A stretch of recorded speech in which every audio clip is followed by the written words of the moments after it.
সাবাস ইরান, সাবাস। এই পৃথিবীতে যদি কোনো সাহসী রাষ্ট্র থেকে থাকে সেটা হলো ইরান। আর মুসলিম বিশ্বের সবচেয়ে সেরা সাহসী যদি কোনো দেশ থেকে থাকে সেটাও এই পৃথিবীতে একমাত্র ইরান। আর এই দেশটিতে সবসময় বীরের মতো সাহসী মানুষেরাই জন্মগ্রহণ করে। আপনি শুনলে আশ্চর্য হয়ে যাবেন। এবার ইরানের ভয়ে অবশেষে কাতারের বিমান ঘাঁটি থেকে সেনা সরিয়ে নিচ্ছে কে? দুষ্ট কোকিল রাষ্ট্রগুলো।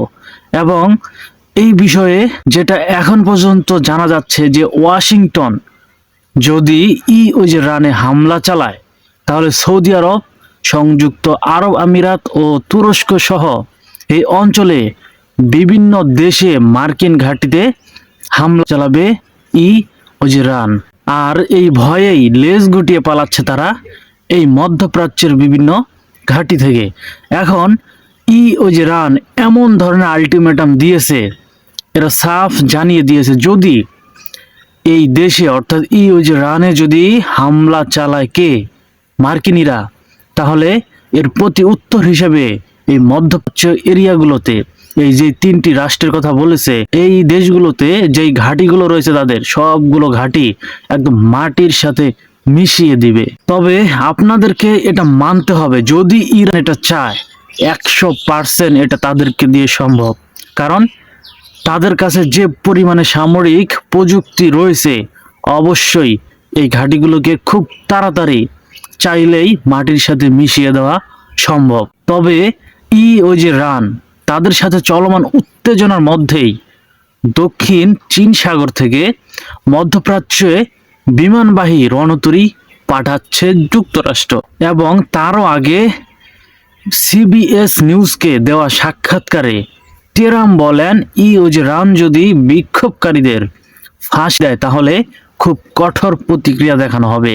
তিনি ইরানি বিক্ষোভ চালিয়ে যাওয়া ও রাষ্ট্রীয় প্রতিষ্ঠান দখলের আহ্বান জানান এবং সহায়তার প্রতিশ্রুতি দেন। আপনি ভাবেন দেখি একটা বিষয়, যে যেই রাষ্ট্রগুলো সব সময় ইরানের শত্রু অর্থাৎ দুষ্ট কোকিল, এই রাষ্ট্রগুলো যখন এই বিক্ষোভটাকে যখন সমর্থন করে, সহযোগিতার যখন হাত বাড়িয়ে দেয়, তখন আসলে ইরানের অবস্থাটা কি পর্যায়ে যেতে পারে। এবং আসলে এতে কি আপনি মনে করতেছেন যে সেই দেশের ভালো হবে? না, এরা তো আগে থেকেই সেই দেশের খারাপ চায়। আর সমর্থন দেওয়া মানে আপনি বুঝতেই পারতেছেন যে সেই দেশের এটা আসলে ভালো না। ওই একটা সময় খারাপের দিকেই কিন্তু সকল বিষয়বস্তুগুলো চলে যাবে। তবে বর্তমানে কিন্তু পরিস্থিতি অনেক কিন্তু কঠিন দাঁড়িয়ে গিয়েছে। কারণ ট্রাম্প কিন্তু হামলা চালানোর কিন্তু কথা বলেছে যে কোনো সময় তারা ইরানে সামরিক অভিযান চালাতে পারে। আর এর আগেও আমরা কিন্তু দেখেছি যে এই ট্রাম্প যখন কথাগুলো বলতো তখন কিন্তু যে কোনো সময় কিন্তু তারা কিন্তু হামলা চালিয়ে বসতো।